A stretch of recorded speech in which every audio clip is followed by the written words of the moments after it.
en fait quoi un point de divergence, c'est-à-dire qu'il y ait une différence aussi minime soit-il parmi ces deux mots-là pour que cela soit possible en fait de quoi? De les annexer ou alors de les citer l'un après l'autre. C'est un peu ce que ici le chef nous explique en disant que وَمِنْ هَذَا يَتَبَيَّنْ لَنَا وَاضِحًا إِنَّ قَرَّةَ غَيْرُ رَجْعَةٍ. Alors le fait que l'imam Ali Abdallah salatu wassalam, qui en termes d'éloquence, il vient après le noble messager sallallahu alayhi wa sallam. Mais en termes d'éloquence, eh bien, il est, comme l'a dit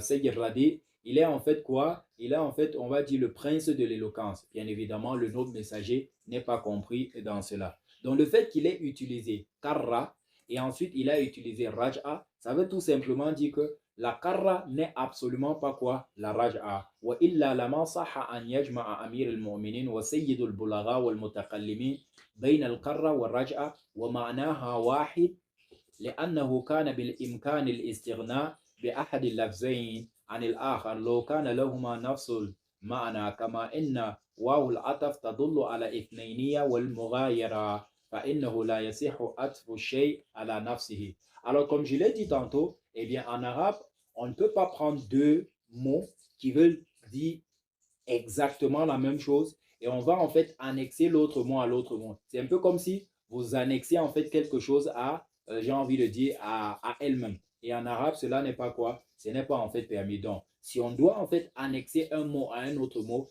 il faut qu'il y ait entre les deux mots une différence assez claire. Et dans le cas échéant, on a dit que karra, c'est revenir à la vie lors d'une bataille alors que Raj'a, c'est de revenir à la vie de manière globale. C'est-à-dire que ce soit lors d'une bataille ou alors en dehors d'une bataille, ça va s'appeler Raj'a. Mais par contre, quand on parle de revenir à la vie spécifiquement lors d'une bataille, c'est une quoi? C'est une karra.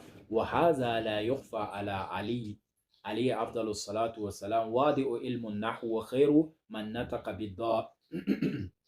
Alors bien évidemment, ce détail-là n'aurait pas pu échapper à l'imam Ali Abdallah salatu wassalam, qui est quoi? Qui est le précurseur de quoi? De la grammaire arabe. C'est-à-dire que celui-là qui a initié en quelque sorte quoi? J'ai envie de dire le ilmun nahr, ce qu'on appelle actuellement quoi? La grammaire arabe. Et il est parmi ceux-là, après le noble messager, qui ont une éloquence qui n'a été égalée par personne dans quoi? Dans le monde arabe. بعد رسول الله صلى الله عليه وآله وسلم. ثم إنه لم يرد ذكر قرة في الأخبار والروايات إلا مقترنة أو مشعرة بالحرب والقتال ومن شاء فليراجع روايات الواردة في ذلك. Alors jusqu'ici,